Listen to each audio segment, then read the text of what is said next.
Halo, apa kabarnya teman-teman UMKM? Semoga dalam keadaan sehat selalu ya. Dan kali ini kita akan tetap selalu membahas seputar tentang UMKM, usaha kecil, perkreditan, dan kartu kredit. Nah, di video kali ini saya akan membahas bagaimana kulaan menggunakan kartu kredit, terkhususnya Honest Card, untuk modal kita belanja di marketplace. Dan tentu saja nanti kita akan memberikan perhitungan atas penggunaan biaya dari penggunaan kartu kredit kita, sehingga kita bisa tahu nih berapa sih biaya bunga dari penggunaan kartu kredit kita untuk kulaan tadi. Nah, buat kalian yang tidak tertarik, kalian bisa skip saja. Namun buat kalian yang tertarik, kalian bisa lanjutkan video ini tanpa di skip. Oke teman-teman, kita mulai saja untuk step pertama, yaitu kulaan menggunakan kartu kredit. Nah, teman-teman akan saya lihatkan untuk pembelian saya. Ini kemarin saya membeli ini, liquid vapor ini menggunakan Honest Card. Jadi saya pastikan bahwa Honest Card itu adalah 100% kartu kredit dan bisa digunakan untuk belanja di marketplace. Dan kemarin sudah ada video saya yang membuktikan bahwa si Honest Card itu adalah kartu kredit. Jadi bisa digunakan untuk transaksi online selama dia menerima pembayaran Mastercard. Oke ya teman-teman ya, kita langsung aja kembali ke Tokopedia-nya, kembali ke beranda. Kalau kulaan menggunakan kartu kredit, kita langsung saja kita klik untuk keranjang ya. Jadi sebelumnya kalian bisa pilih-pilih barang, karena saya udah pilih barang. Ini hanya sebagai sampel aja. Kita pilih misalnya nih, saya mau belanja 10 jutaan. Kita klik, kemudian kita beli di sini. Kemudian kita pilih untuk jasa kirimnya. Kalian bisa pilih mana saja terserah. Anggap aja kita pilih yang reguler. Kemudian ini adalah opsional. Kita klik aja. Nah, ini kita pilih pembayaran ya teman-teman ya. Kita pilih pembayaran. Nah, kita langsung masuk ke metode pembayaran. Lihat semua yang ini. Kita klik. Nah, kita bisa pilih kartu kredit. Oke. Nah, ini kalau saya sudah menyimpan beberapa kartu kredit ya. Ini ada Tokopedia Card, di sini ada Honest Card. Nah, kalian terserah sih. Kalau sudah punya tinggal melanjutkan, tapi berarti nggak perlu tutorial ini. Namun jika kalian baru pertama kali, kalian masukkan saja kartu kredit kalian dengan menggunakan kartu lain yang ada di sini, kalian klik. Nah, ini kalian isikan 16 digit kartu Anda. Untuk Honest Card 16 digit ini tidak ada di kartu, tetapi ada di aplikasi ya. Kalau di kartu lain atau kartu reguler biasa itu ada, tapi kalau Honest Card ini tidak ada, ini hanya ada di aplikasi. Kalian buka aplikasi kalian. Sama masa berlaku dan CVV sama. Kalian isikan aja karena ada di aplikasi. Kemudian simpan nomor dan masa berlaku kartu supaya nanti tersimpan seperti yang pertama tadi. Kemudian saya menyetujui, kemudian klik bayar aja. Sesimpel itu. Ini sih sebenarnya nggak perlu saya tutorial kan, cuman ini tadi membuktikan bahwa saya pernah belanja di Tokopedia menggunakan Honest Card. Nah, yang kedua adalah perhitungan bisnisnya. Ini yang paling penting ya teman-teman, karena kita harus tahu nih berapa beban bunga atas penggunaan saya. Oke, saya akan masuk ke sini. Sebentar. Oh, sorry, ke Word. Nah, ini. Nah, sebelum kalian menggunakan kartu kredit, pastikan kalian tahu yang namanya tanggal cetak tagihan. Ini ya, tanggal cetak tagihan. Informasi ini ada di amplop saat kartu kredit kalian dikirimkan ke kalian. Itu ada biasanya tanggal cetak tagihan. Namun kalaupun itu sudah hilang atau nggak tahu, pastikan kalian tanya tanggal cetak tagihan ke customer service. Ini penting ya. Nah, ini misalnya tanggal cetak tagihan itu di tanggal 10.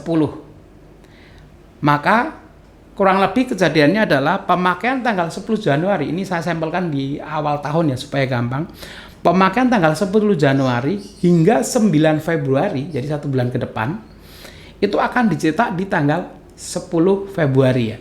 Jadi penggunaan 10 Januari hingga 9 Februari itu akan dicetak di tanggal 10 Februari. Nah, kita punya tenggang waktu melakukan pembayaran itu biasanya 15 hari dari tanggal cetak tagihan. Ini juga perlu dikonfirmasi ke customer service supaya lebih fix ya. Tetapi rata-rata sih 15 hari. Jarang yang lebih sedikit. 10 hari nggak ada sih setahu saya. Tapi kalau lebih ada yang 20 hari, ada yang 25 hari. Tapi kita ambil aja regulernya 15 hari ya. Maka batas waktu pembayaran atas pembayaran adalah tanggal 25 Februari tanpa bunga. Jadi pemakaian kita di tanggal 10 Januari hingga 9 Februari itu nanti akan dicetak tagihan di tanggal 10 Februari dan pembayarannya diberi batas waktu sampai tanggal 25 Februari. Jadi dapat 45 hari ya. Nah, dari poin 1 maka ada beberapa notes-notes yang perlu diperhatikan.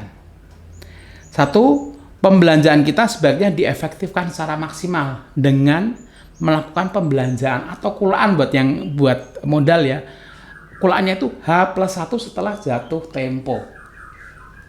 Ya, karena tadi tanggal 10 maka H+1 setelah Januari.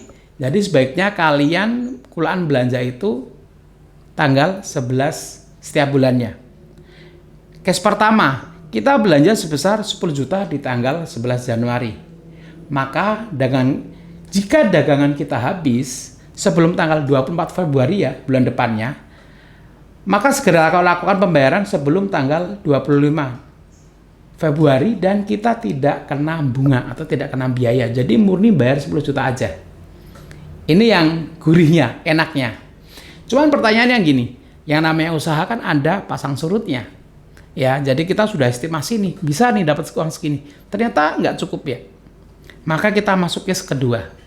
Nah, sebelum masuk case kedua, tips dari saya adalah gunakan rata-rata penjualan, jangan yang reguler tapi yang paling sepi. Misalnya gini, teman-teman jualan baju. Rata-rata sehari payu 10 piece atau 10 baju. Kalau rame bisa 15, kalau sepi 7 baju per hari. Nah, kalian gunakan aja perhitungan yang 7 baju. Supaya nanti kalau gesek, nggak terlalu banyak. Gitu ya. Kita masuk case kedua. Sebagai pengusaha sudah pasti kalau jualan itu nggak tentu ada pasang surutnya. Nah, kalau yang case pertama tadi itu kan gurihnya. Ya, tanggal 24, jadi 45 harian, itu duit sudah terkumpul. Kalau kita meleset, lah ini kita masuk ke case 2. Jika perhitungan kita meleset pada case pertama, sehingga kita tidak bisa melakukan pembayaran full, maka, nah ini, bayar sesuai yang laku dulu. Misalnya di tanggal 24 Februari itu kita baru laku sebesar 6 juta.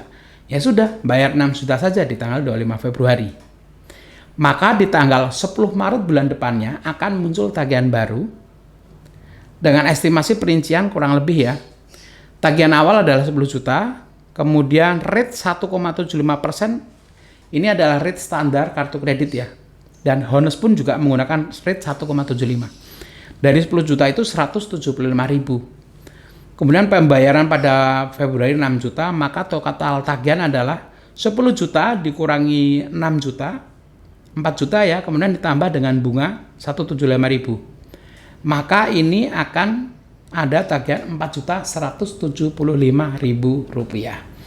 Dan dibayarkan pada tanggal maksimal itu 25 Maret. Oke ya, jadi untuk case kedua ini kalau kita bikin konklusi sederhananya supaya lebih gampang, penggunaan belanja itu tanggal 11 Januari sebesar 10 juta. Ya, 11 Januari, H+1 dari jatuh tempo. Dari billing tagihan. Kemudian pembayaran 25 Februari itu 6 juta, pembayaran 25 Maret itu 4 juta, ditambah bunga 175.000. Jadi total yang kita bayar adalah 10.175.000, di mana kita menggunakan uang dari 11 Januari hingga 25 Maret. Jadi kurang lebih ada 60 tambah 15 hari, kurang lebih 75 hari. Jadi kita bisa menggunakan uang dari kartu kredit 75 hari itu hanya memberikan bunga 175.000 dari 1 juta. Nah, ini tentu saja sangat menarik buat kalian yang bisnisnya sudah jalan, dan saya sarankan ini untuk buat kalian yang bisnisnya sudah jalan, yang sudah bisa di average, dirata-ratakan. Namun buat kalian yang bisnisnya belum bisa dirata-ratakan, menurut saya jangan menggunakan cara ini dulu. Kalian gunakan uang adem dulu, uang kalian dulu. Ini hanya untuk yang sudah ada rata-ratanya, artinya bisa diprediksi berapa nih pendapatan saya, sehingga nanti tidak terjerumus dalam lembah hina kartu kredit, kayak gitu ya. Nah, bayangkan kalau teman-teman ya, misalkan kalian itu rate keuntungan kalian adalah 10%. Ya maka dari penggunaan ini saja, dari pembelanjaan yang menggunakan kartu kredit, kalian belanja 10 juta dapat untung 1 juta ya, karena 10% dikurangi 175, maka kalian masih untung 825.000. Nah, jika rate keuntungan kalian adalah 20%, maka teman-teman akan dapat 20% dari 10 juta, berarti berapa? 2 juta. Dikurangi bunga atas penggunaan 175, berarti masih untung 1.825.000. Itu dari modal yang bukan dari modal kita, karena dari kartu kredit. Kita hanya memainkan uang dari kartu kredit. Nah, ini cukup menarik sekali, tetapi kalian harus hati-hati, harus benar-benar ada average-nya. Oke teman-teman, mungkin itu saja video dari saya. Semoga bermanfaat buat kalian UMKM kecil. Tetap semangat dan tetap berkarya. Selamat sore.